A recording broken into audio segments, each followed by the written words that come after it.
Kasus kematian Vina dan Eki kian kusut. Sejumlah pengakuan baru dari saksi lama muncul dan kuatkan dugaan skenario yang dibuat Rudiana, ayah almarhum Eki. Namun, Rudiana kini tak lagi diam. Lewat kuasa hukumnya, Rudiana melawan sejumlah pihak yang sudutkan dirinya. Pengakuan siapa yang benar dalam kasus ini? Saya, Niluh Puspa, mencari jawabnya.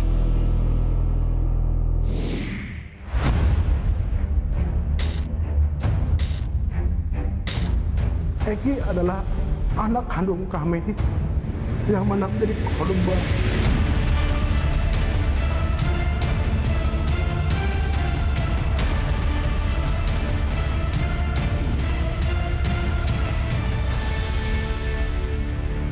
Lemparan batu, bambu, pengejaran, segerombolan motor, sebenarnya nggak ada.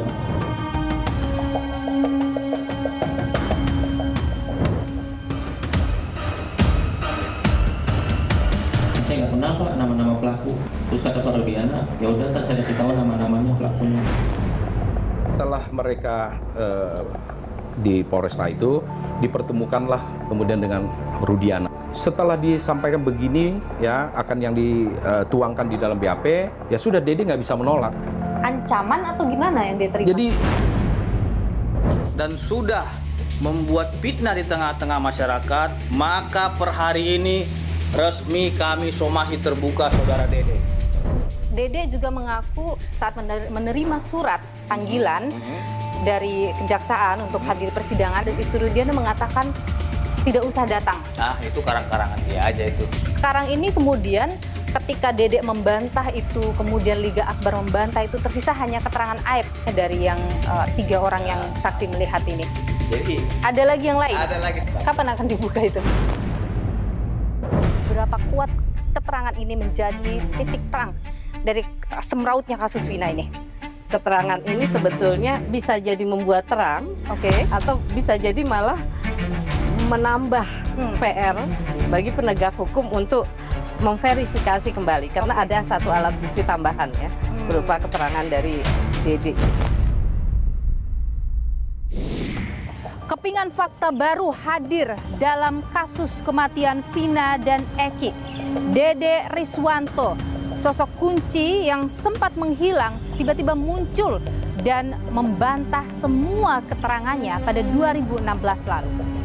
Usai kesaksian saksi kunci lainnya Aib runtuh pasca bebasnya Peggy Setiawan, kesaksian Dede kini jadi perhatian. Dede mengaku berikan keterangan palsu. Dan peristiwa itu emang tidak tahu sama sekali Pak.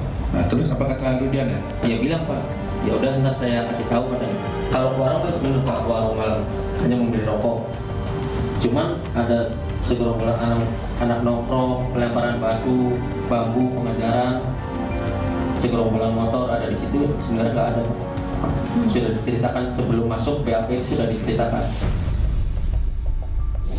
Dalam kesaksian awal, Dede mengklaim melihat penganiayaan terhadap Vina dan Eki. Waktu itu, Dede dan Aib tengah nongkrong di sebuah warung yang dekat dengan lokasi kejadian. Dalam jarak 50 meter, mereka saksikan pengeroyokan oleh sekelompok pemuda terhadap Vina dan Eki yang kala itu melintas dengan sepeda motor di Jalan Perjuangan Kota Cirebon. Dede pun mengaku mengenali para pemuda yang melakukan aksi pelemparan batu dan pemukulan menggunakan bambu terhadap Vina dan Eki. Mereka adalah orang-orang yang kini jadi terpidana. Eka Sandi, Supriyanto, Jaya, Hadi Saputra, dan Eko Ramdhani.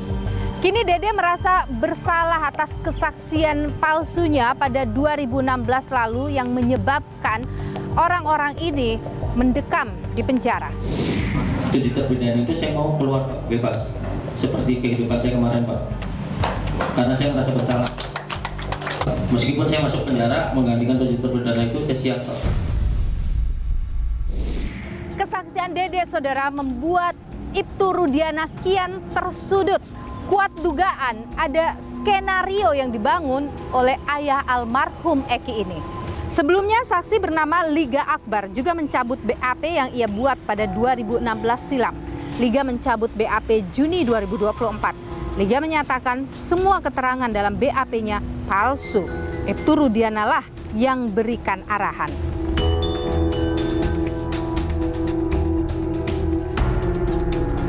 Dengan terpaksa Pak, saya tanda tangan. Tanda tangan BAP. Awalnya saya menolak dulu, berulang kali menolak. Terus penyidik bilang apa waktu itu? Emang nggak kasihan sama almarhum Eki sama Vina katanya. Saya bilang, emang saya nggak di situ Pak, saya mau harus kayak gimana. Tak hanya Dede dan Liga Akbar, saudara, saksi lainnya yang juga pernah bersaksi pada 2016 lalu juga menyebut mendapat tekanan dari polisi sehingga memberikan keterangan palsu. Saksi tersebut adalah Pramudia, rekan dari salah satu terpidana. Pada saat kejadian, Pram tengah berkumpul bersama 5 terpidana. Pram mengaku pada 2016 dituntun oleh penyidik untuk mengubah berita acara pemeriksaan agar tidak sama dengan terpidana lain. Kamu tidur di rumah Pak RT. Pak RT-nya sama anaknya nggak ngaku loh. Bahwa dia tidur di situ pada malam minggu gitu. Jadi akhirnya kamu gimana? Ya terus dibantu diubah BAP-nya. Udah gini aja, setelah jam 9 kamu pergi beli nasi kuning, langsung pulang ke rumah kamu aja. Atas kesaksian ini, saudara, Ibtu Rudiana layangkan somasi kepada pihak-pihak yang dinilai merugikannya.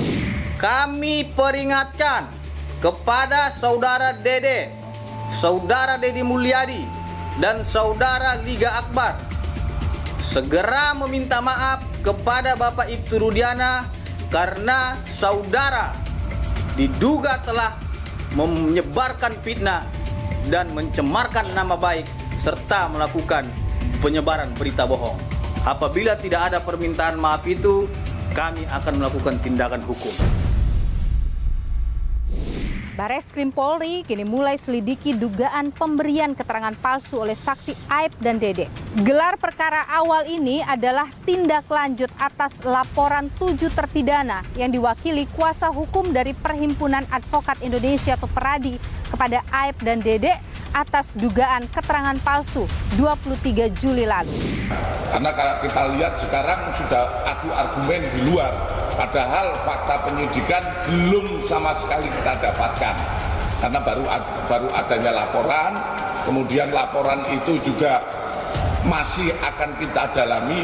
Mungkin saja perbuatan itu ada, tapi penyidik harus membuktikan, dan itu kita harus taat kepada KUHAP.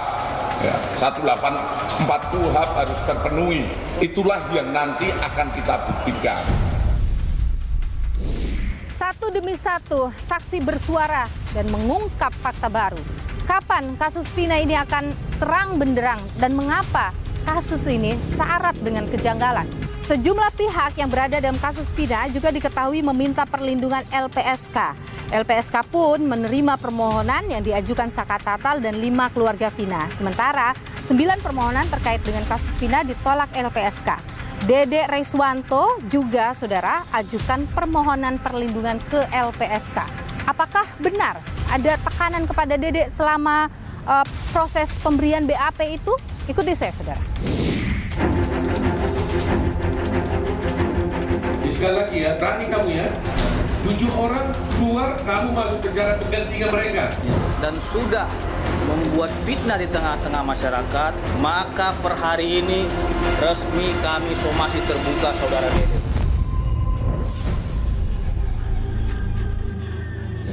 Sudah bersama saya Wakil Ketua LPSK Sri Suparyati. Ibu Sri, terima kasih sudah bersama Niluh. Sehat selalu Bu Sri.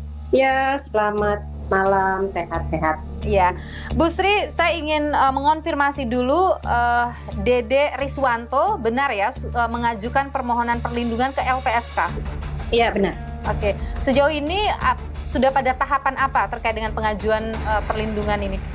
Terakhir itu masih kelengkapan formil ya, dokumen-dokumen identitas dan sebagainya. Jadi kita belum sampai melangkah ke yang sifatnya material ya, penelaahan dan sebagainya. Oke, biasanya prosesnya berapa lama itu Bu untuk kemudian LPSK memutuskan nanti menerima atau menolak permohonan itu? Kalau formil itu kan bisa 7+7, kemudian masuk ke material itu bisa 30 hari ya, bisa diperpanjang 30 hari lagi. Oke, saat ini LPSK memberikan menerima permohonan perlindungan dari mantan terpidana Saka Tatal dan juga 5 anggota keluarga Vina ya Ibu ya? Iya. Oke, itu apa dasar pemberian perlindungan itu Ibu? Kita kan memberikan perlindungan itu ada beberapa hal ya. Itu kami melihatnya itu berkaitan dengan sifat pentingnya keterangan. Dan yang kedua itu berkaitan dengan adanya proses peradilan pidana. Yang berikutnya lagi ya, itu sempat kita lakukan juga asesmen psikologis gitu ya sifatnya, sehingga berbasis itulah kemudian kita berikan perlindungan itu berupa PHP dalam konteks pendampingan kepada SP. Oke, Saka Tatal. Kalau 5 keluarga dari Vina? Itu bantuan psikologis karena mereka adalah memiliki dampak ya kaitannya dengan tindak pidana. Oke. Bu, tadi Anda menyebut soal pentingnya satu keterangan begitu yang disampaikan oleh seseorang yang mengajukan ke LPSK menjadi salah satu pertimbangan LPSK menerima atau menolak permohonan perlindungan gitu. Kalau kita lihat posisi Dede Ibu dalam kasus ini kan dia disebut sebagai saksi kunci gitu. Apakah itu nanti mungkin ada peluang Dede akan diterima permohonan perlindungannya dari LPSK? Kalau dalam hal itu kita belum bisa menjawab ya karena posisinya kan penelaahan materialnya belum kita lakukan ya, lalu kemudian juga belum ada asesmen, jadi itu belum kita bisa jawab gitu. Oh oke, baik. Terima kasih Bu Sri Suparyati, Wakil Ketua LPSK sudah berbagi informasi di Nilu. Sehat selalu Ibu Sri. Oke, sehat selalu. Pertanyaan saya, apakah itu Rudiana mengeluarkan kalimat ancaman pada Dede? Kalau pengakuan Dede yang ancaman apa tidak ada. Tapi artinya dia diminta baik-baik.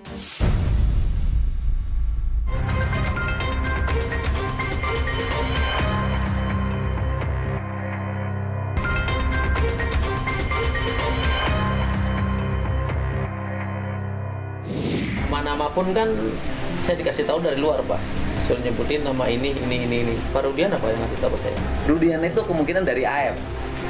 Kurang tahu, kalau AF bilangnya emang nggak pernah kenal nama sih Pak. Oh, AF nggak tahu nama? Nggak tahu nama bilangnya Pak, saya.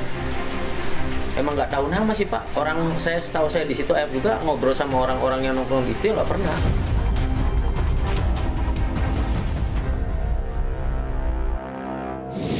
Keterangan terbaru dari Dede Riswanto yang menyebut semua keterangannya pada 2016 lalu itu palsu menambah kepingan baru dalam puzzle penyebab kematian dari Vina dan Eki. Apa yang membuat Dede muncul hari ini? Termasuk tekanan apa yang ia dapatkan pada 2016 lalu sampai ia membuat keterangan palsu itu? Saya akan perbincangkan bersama dengan kuasa hukum dari Dede Riswanto, Asidu Huta Barat. Ikuti saya saudara.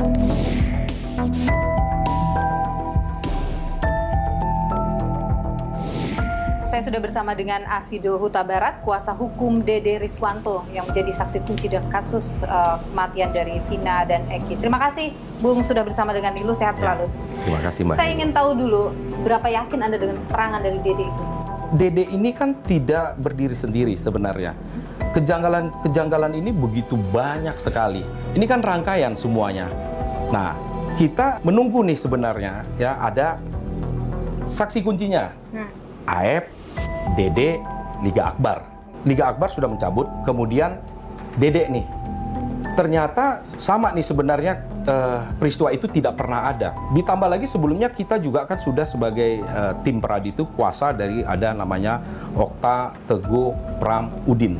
Saksi yang bisa menjelaskan pada saat peristiwa yang disampaikan di dalam BAP AF dan Dede itu termasuk Liga Akbar, mereka sebenarnya berada di rumah Pak RT. Ini kan alibi. Melihat rangkaian itu kami memiliki keyakinan. Oh ini semacam puzzle nih. Nah puzzle ini akan lebih lengkap kalau AF ini juga mengakui. Dia itu dihubungi oleh si AF ini. Dia tidak tahu sebenarnya tujuannya ke Polresta Cirebon ini. Oke. Minta diantarkan. Begitu diantarkan di sana baru AF menyampaikan tujuannya untuk menjadi saksi. Ya. Dalam perkara almarhum Eki dan Vina. AF meminta diantar? Iya, betul. Apakah pada saat sudah sampai di Polres itu, AF dan Dede diperiksa secara bersama-sama atau di ruangan terpisah? Pada saat setelah mereka di Polresta itu, dipertemukanlah kemudian dengan Rudiana. Oh, dia bertemu Rudiana? Bertemu dengan Rudiana. Diarahkanlah begini, begitu. Ini menurut keterangan Dede ya. Jadi kemudian setelah disampaikan begini ya akan yang dituangkan di dalam BAP, ya sudah Dede nggak bisa menolak, dibawalah dia ke ruangan. Makanya peristiwa itu BAP itu 2 September 2016. Nah, itu kan dibuat itu pukulnya 9.30 pagi. Padahal itu sebenarnya malam ya. Nah, oh, pemeriksaan Aep itu Dede ya, itu malam sebenarnya. Aep dan Dede. Malam. Ya. Aep dibuat BAP-nya menjadi kalau tidak salah 6 September. Padahal bersamaan itu peristiwanya. Kemudian ada lagi BAP tambahan 23 November ya. Yang sebenarnya poin utamanya menganulir jam yang sebelumnya ya, bahwa mereka melihat itu ada peristiwa itu. Dimundurkanlah jadi 1 jam. Ya, bahwa jamnya Dede ini ya disebut di handphonenya rusak error. Oke. Nah, tapi Dede sendiri menyampaikan dia tidak pernah datang ke Polda Jabar. Ya silakan cek CCTV-nya 23 November. Dan dia menyatakan itu bukan tanda tangan dia di 23 November BAP tambahan itu. Oke. Jadi Dede itu mengaku berapa kali dibawa ke Polres Cirebon dan memberikan BAP itu? 1 kali itu aja. Hanya 1 kali pada saat mengantar Aep di tanggal 2 September 2 itu? September. Oke. Pada saat dia sudah diberikan arahan oleh Ibtu Rudiana begini-begini yang harus dibicarakan, kemudian dia di BAP kan? Ya. Nah, pada saat di BAP, dia didampingi oleh Rudiana atau dia di BAP sendiri? Ada, kalau saya tidak salah ya. Rudiana gitu ya. mendampingi? Ya. Tadi Anda menyebutkan soal dia tidak bisa berbuat apa-apa, jadi dia mengikuti skenario itu. Ya. Ancaman atau gimana yang dia terima? Jadi gini ya, kalau kita mau sampaikan, kita mungkin harus juga bisa memahami kondisi sosial daripada Dede ini ya. Dia ini kan strata ekonomi ke bawah lah ya, mohon maaf gitu ya. Lantas dia berada di area kantor polisi, melihat polisi. Wajar orang untuk strata seperti Dede ini takut. Pertanyaan saya, apakah Ibtu Rudiana mengeluarkan kalimat ancaman pada Dede? Kalau pengakuan Dede yang ancaman apa tidak ada. Tapi artinya dia diminta baik-baik? Menurut Dede seperti itu, disampaikan saja. Apakah itu masuk kategori diancam? Tapi selain di dalam Polres, terus kenapa jadi kamu? Karena takut, Pak. Takut sama siapa? Ya takut karena sudah di dalam Polres itu, Pak. Itu tekanan itu tidak harus dengan secara fisik. Atau kalimat? Iya, secara psikis pun dia bisa merasakan dia tertekan. Dia di kantor polisi gitu ya, bertemu dengan polisi dan dalam suasana yang dia ya tertekan. Dede ini mengenal dekat dengan Ibtu Rudiana? Tidak. Tidak pernah Sebelumnya, bertemu? Iya, dia baru bertemu pada saat di Polresta Cirebon itu. Sepengetahuan Dede yang mungkin diceritakan kepada Anda, apakah Aep pernah menceritakan tentang Ibtu Rudiana atau mungkin anggota polisi yang lain yang kabarnya kerap cuci motor di sana? Ada yang dekat gitu, dengan Aep, di unit narkoba itu. Ya, sampai bisa nanti motornya itu dibawa sama Aep gitu. Ada memang. Mungkin Anda juga memperlihatkan namanya, mungkin ada di dalam putusan sidang yang menjadi saksi dan sebagainya? Ini menurut Dede ya, keterangan Dede. Ya. Vina itu yang dekat dengan Aep. Ya, sepertinya bisa dibilang seperti itu. Oke. Setelah proses pemberian keterangan pada tanggal 2 September itu, apakah Dede sempat misalnya diberikan sesuatu oleh Ibtu Rudiana? Tidak. Tidak ada Tidak ya? ada. Oke. Jadi gini, yang pasti, dia sebenarnya mendapatkan panggilan. Jadi ada surat panggilan untuk dihadirkan ke persidangan. Surat panggilan itu dari? Dari berarti kejaksaan memanggil. Ya. 2016? Ya, 2016. Kemudian dia hubunginlah Rudiana. Ini bagaimana? Rudiana bilang, udah nggak usah. Ini menurut Dede. Ada jelas di pernyataannya, tidak usah hadir. Kejaksaan yang memanggil ya, untuk datang ke persidangan, tapi kemudian Ibtu Rudiana mengatakan jangan. Jangan. Sekarang kan sudah ke LPSK ya. Kenapa minta perlindungan ke LPSK? Apa yang ditakutkan? Ada 3 laporan yang sudah diterima oleh Mabes Polri. Tentunya dalam 3 perkara ini, Dede akan menjadi saksi juga. Dan Dede ini sebagai saksi mahkota kan gitu. Dia sebenarnya juga kalau mau kita sampaikan, ya dia korban juga sebenarnya kan gitu.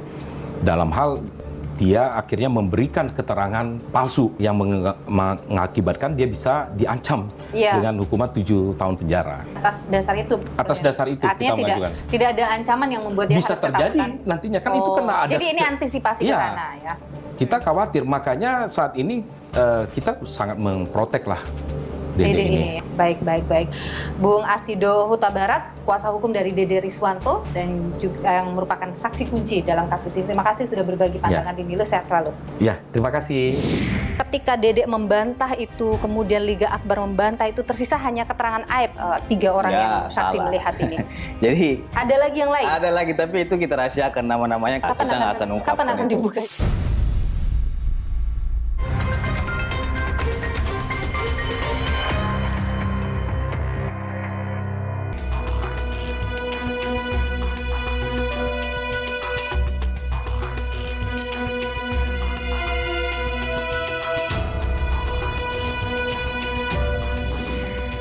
Sampai dengan saat ini Ibtu Rudiana masih menjadi sosok yang paling dicari oleh publik, apalagi dengan munculnya keterangan dari Dede Riswanto yang mengaku diarahkan oleh Ibtu Rudiana. Apa yang sebenarnya terjadi? Kita temui pengacara Ibtu Rudiana, Pitra Romadoni. Ikuti saya.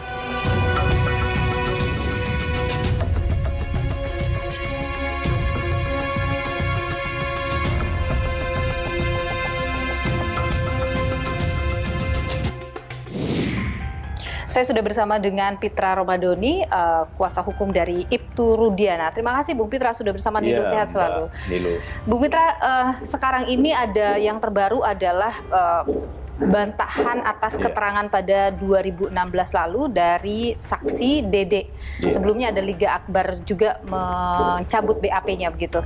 Nah, ini membuat publik mempertanyakan, benarkah ada skenario pada 2016 lalu? Apa yang disampaikan oleh Ibtu Rudiana kepada Anda terkait dengan dua hal? Saya ceritakan dulu biar ini clear. Pada tanggal 27 Agustus 2016 itu, tepatnya pada pukul 23.00 WIB ya, kurang lebih, beliau itu diberitahukan oleh Aibtu Sulaiman. Beliau menginformasikan ada peristiwa laka lantas. Beliau cek ini langsung ke RSUD Gunung Jati, ya. Setelah dicek, beliau melihat bahwasannya kematian anaknya ini sangat tidak wajar sekali.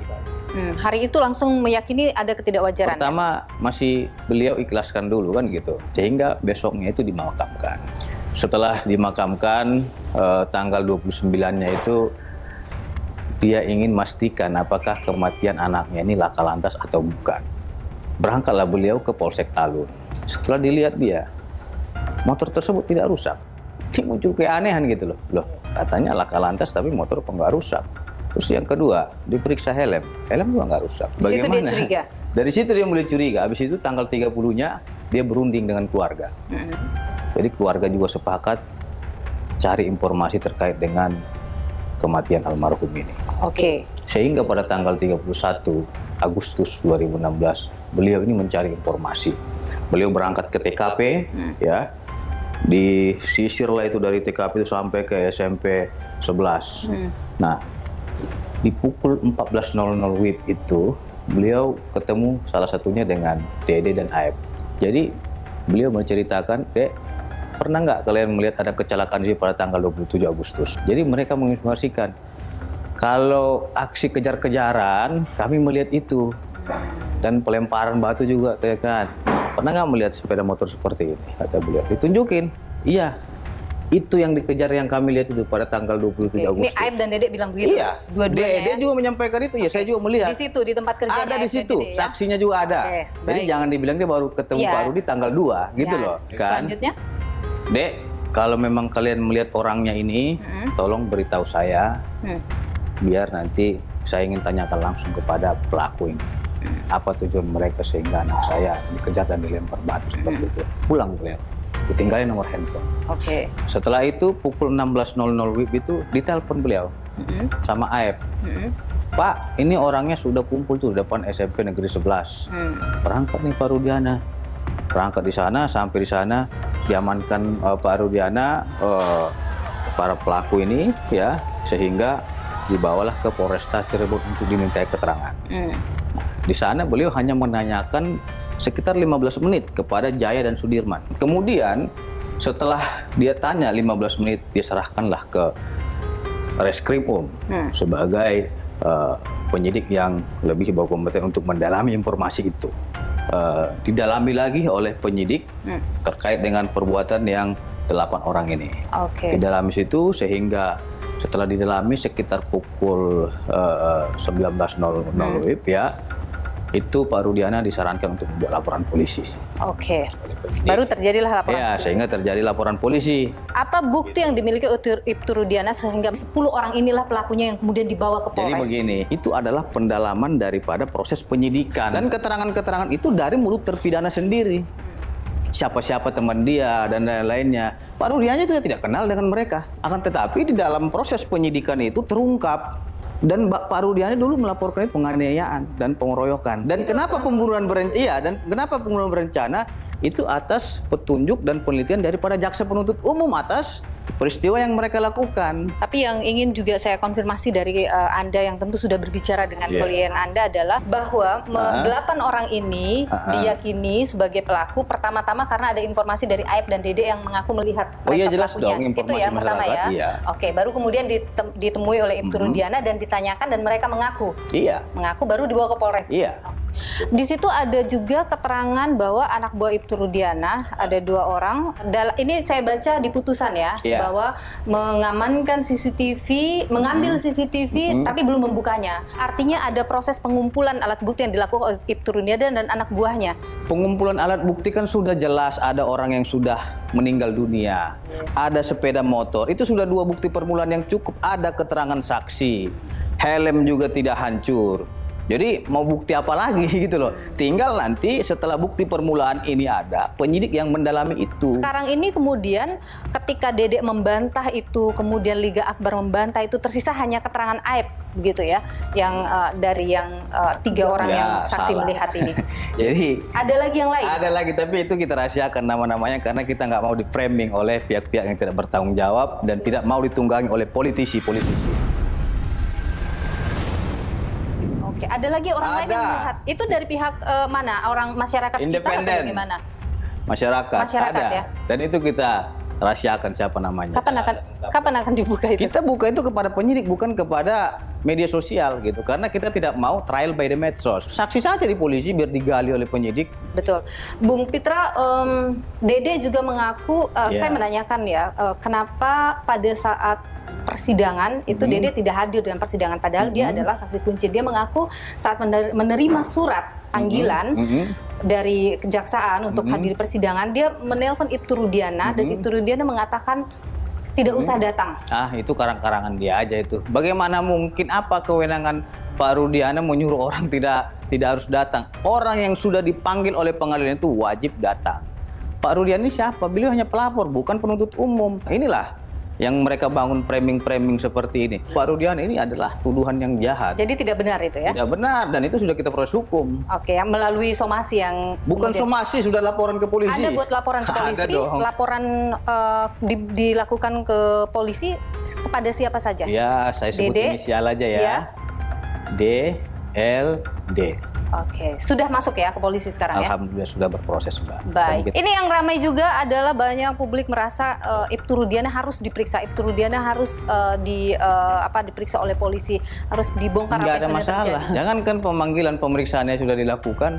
Dan sudah jelas juga disampaikan oleh Pak Sandi, ya, Mabes Polri menyampaikan tidak ada pelanggaran atau prosedur yang dilakukan oleh Pak Rudiana. Terus jangan kita juga sudah dinyatakan oleh Mabes Polri, kita paksakan diri adalah pelaku kriminal. Tidak boleh juga seperti itu, namanya jolim gitu loh. Sekarang ini Ibtu Rudiana kondisinya bagaimana secara mental, tentunya di tengah semua, saya bilang ini kusut sekali semuanya. Drop itu ya. Drop ya. Kita kan diserang juga dari berbagai lini, dilaporin, dituduh macam-macam, itu semua fitnah. Yang dibilang lagi merekayasa dan lain-lain, itu semua tuduhan-tuduhan yang sangat sadis sekali.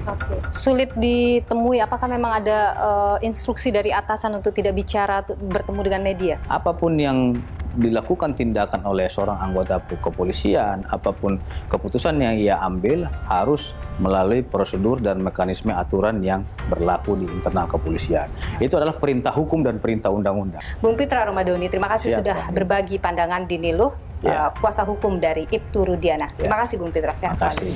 Bisa saja kita mengatakan bahwa peristiwa itu benar terjadi atau yang terjadi sebaliknya sekarang.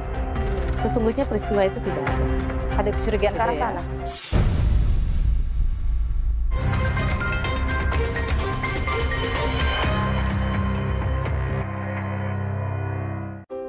terbaru demi keterangan baru muncul dalam kasus kematian Vina dan Eki. Apakah ini akan membuat semakin terang kasus ini atau justru semakin ruwet kasusnya? Saya akan perbincangkan ini saudara bersama dengan Eva Ahjani Sulfa, ahli hukum pidana dari Universitas Indonesia. Ikuti saya. Sekali lagi ya, berani kamu ya. 7 orang keluar, kamu masuk penjara bergantian mereka. Dan sudah membuat fitnah di tengah-tengah masyarakat, maka per hari ini resmi kami somasi terbuka saudara Dede.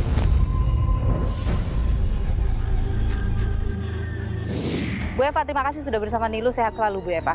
Bu Eva, terbaru ada kepingan puzzle baru dari kasus kematian Vina ini, yaitu keterangan Dede Riswanto yang menyatakan bahwa 2016 lalu semua keterangannya itu palsu, peristiwa itu tidak ada. Anda merasa seberapa kuat keterangan ini menjadi titik terang dari semrautnya kasus Vina ini? Keterangan ini sebetulnya bisa jadi membuat terang, atau bisa jadi malah menambah PR bagi penegak hukum untuk memverifikasi kembali, karena ada satu alat bukti tambahan ya, berupa keterangan dari Dede ini. Ada 3 tinggal 1, ya, 1 yang tidak cocok, 2 yang cocok, 2 yang sinkron, plus para narapidana ini, hakim bisa akan mengatakan bahwa secara kualitatif dan secara kuantitatif kita akan mengatakan bahwa peristiwa itu menjadi petunjuknya tidak ada, begitu ya yang hadir.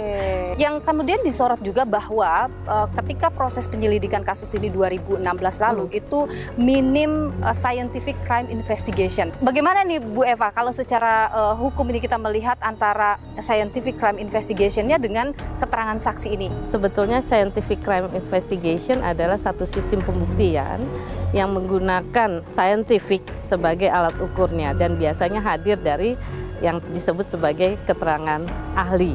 Atau misalnya kita memerlukan seperti digital forensik dari percakapan para pelaku ini terkait dengan peristiwa itu.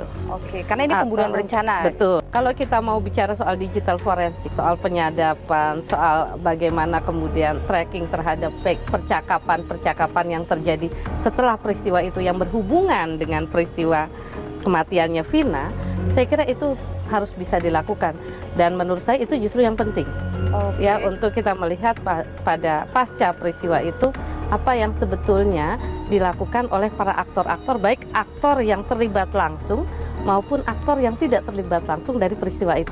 Kalau analisa Anda sebagai ahli hukum, bagaimana melihat peristiwa ini? Satu, fenomena ini mencerminkan paradigma berpikir para penegak hukum kita yang masih berpegang pada kecepatan penindakan. Makin cepat satu perkara ditangani itu makin baik. Betul dari sisi itu. Tapi yang negatifnya adalah pada model penanganan peristiwa seperti ini, kadang-kadang bukti itu menjadi serampangan diperoleh. Terburu-buru ya. Sehingga akhirnya banyak hal yang diabaikan. Nah, ini yang terjadi dengan Anda melihat peristiwa itu yang ini. terjadi peristiwa Saya ini? melihatnya seperti itu. Kalau kita lihat apa yang dilakukan Dede, sudah mencabut laporannya, begitu. Anda melihat ada peluang Dede jadi justice kolaborator atau justru dia bisa terkena obstruction of justice? Saya lebih suka untuk sikap kita kepada dia adalah sebagai justice kolaborator barangkali gitu. Karena niat baik dia untuk kemudian mau membantu untuk mengoreksi peristiwa ini itu menjadi satu catatan. Entah nantinya kita lihat saja ya kepada diri Dede, harusnya kalau kita mengacu pada undang-undang LPSK seperti halnya Eliezer gitu ya, ini justru tidak dituntut gitu ya atas peristiwa sumpah palsunya. Itu yang menyebabkan kita mendorong dia untuk confident menyatakan apa yang sesungguhnya benar terjadi.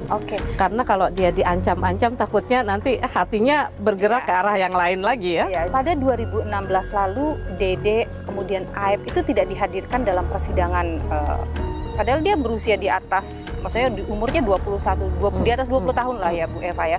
Apakah itu hal yang normal dalam sebuah persidangan, saksi yang melihat dan mengetahui satu peristiwa tidak dihadirkan dalam persidangan? Harusnya tidak ya. Yang namanya saksi itu satu alat bukti yang penting dalam proses peradilan pidana.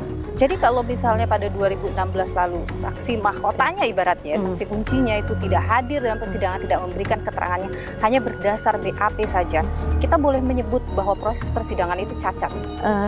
Saya tidak mengatakan cacat, tapi tidak sempurna Tidak barangkali sempurna ya? Tidak sempurna. Ketidaksempurnaan ini yang justru berbahaya.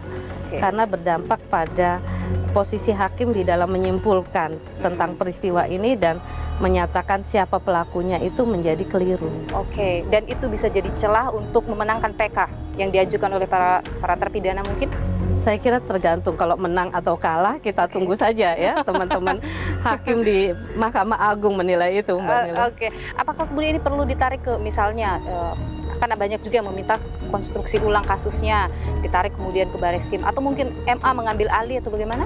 Itu saya kira Mahkamah Agung juga harus turun tangan sebagai yudik faksi. Yudik faksi itu pihak yang langsung melihat pada faktanya gitu ya, pada kejadian-kejadian yang sebenarnya apa yang terjadi gitu. Oke, baik. Ibu Eva Ahjani Sulfah, pakar hukum atau ahli hukum pidana dari Universitas Indonesia. Terima kasih sudah berbagi pandangan di Nilu. Sehat selalu Bu Eva. Sama-sama Mbak Nilu. Saka Tatal, terpidana dalam kasus kematian Vina dan Eki yang sudah bebas murni, ajukan peninjauan kembali. Sidangnya saudara saat ini tengah berlangsung di Pengadilan Negeri Cirebon. Akankah sidang PK ini berpihak pada Saka Tatal? Lantas kalau iya, bagaimana dampaknya bagi situasi hukum saat ini? Kami akan ulas usai jeda.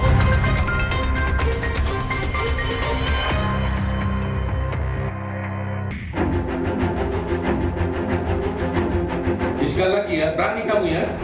7 orang keluar, kamu masuk penjara bergantian mereka. Dan sudah membuat fitnah di tengah-tengah masyarakat, maka per hari ini resmi kami somasi terbuka saudara Dede.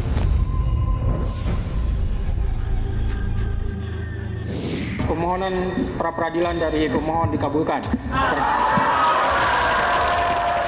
Bebasnya Peggy Setiawan pada awal Juli lalu memantik semangat terpidana lain untuk terus menuntut keadilan atas kasus kematian Vina. Saka Tatal, salah seorang terpidana yang telah bebas usai menjalani masa tahanan selama 3 tahun 8 bulan pada 2020, kini mengajukan peninjauan kembali ke meja hijau. Dengan membawa 10 novum atau bukti baru beserta para saksi, Saka dan kuasa hukumnya ingin menghapuskan status Saka sebagai mantan narapidana. 10 novum yang diserahkan oleh tim kuasa hukum berupa foto Vina dan Eki saat di rumah sakit, foto kondisi motor Eki, hingga kesaksian beberapa pihak yang dinilai dapat menjadi amunisi kuat dikabulkannya permohonan ini. Pemeriksaan saksi yang akan kita ajukan ada sekitar 8 atau 9 orang. Namun ada ahli pidana, ahli forensik, dan berbagai ahli yang lainnya akan sesuai dengan kemampuannya. Jadi kita yakin bahwa memori PK yang kita ajukan menurut bukti-bukti novum kita sangat sempurna. Namun jaksa penuntut umum menilai 10 bukti baru itu harus ditolak karena bukti-bukti tersebut sebelumnya sudah pernah diajukan dalam persidangan tahun 2016. Bahwa seluruh isi memori dari pemohon peninjauan kembali bukanlah merupakan keadaan baru atau bukti baru atau novum, sehingga sejognya alasan-alasan dari penasihat hukum peninjauan kembali tersebut haruslah dikesampingkan. Meski PK masih jadi harapan untuk mendapat keadilan, namun dalam catatan bin Ziyad Qaddafi, Komisioner Komisi Yudisial, rata-rata tingkat keberhasilan permohonan PK yang dikabulkan relatif kecil, sekitar 12%. Mereka yang ajukan peninjauan kembali kerap harus menelan pil pahit penolakan. Salah satunya kasus Baik Nuril, guru honorer di SMAN 7 Mataram, Nusa Tenggara Barat, ajukan PK usai dinyatakan bersalah oleh Mahkamah Agung pada 2018 dalam kasus penyebaran konten bermuatan asusila. Kasus ini bermula saat Nuril merekam perbincangan melalui telepon dengan kepala sekolahnya bernama Muslim pada Agustus 2012. Nuril merasa pembicaraan itu merupakan sebuah pelecehan karena Muslim menceritakan pengalaman seksualnya. Rekaman tersebut pun tersebar luas. lantaran rekan Nuril bernama Imam menyalin rekaman itu hingga diketahui pengawas dinas Dikpora Mataram. Atas kejadian ini, Muslim melaporkan Nuril ke polisi pada 2015. Setelah berupaya kumpulkan bukti baru, Nuril ajukan PK, namun ditolak Mahkamah Agung. Nuril dinilai pantas atas hukumannya karena mempermalukan keluarga Muslim. Upaya hukum yang dilakukan Nuril masih berlanjut.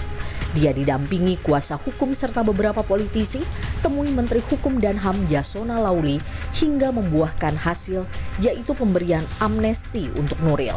Nuril pun dinyatakan bebas dari jerat hukum Juli 2019.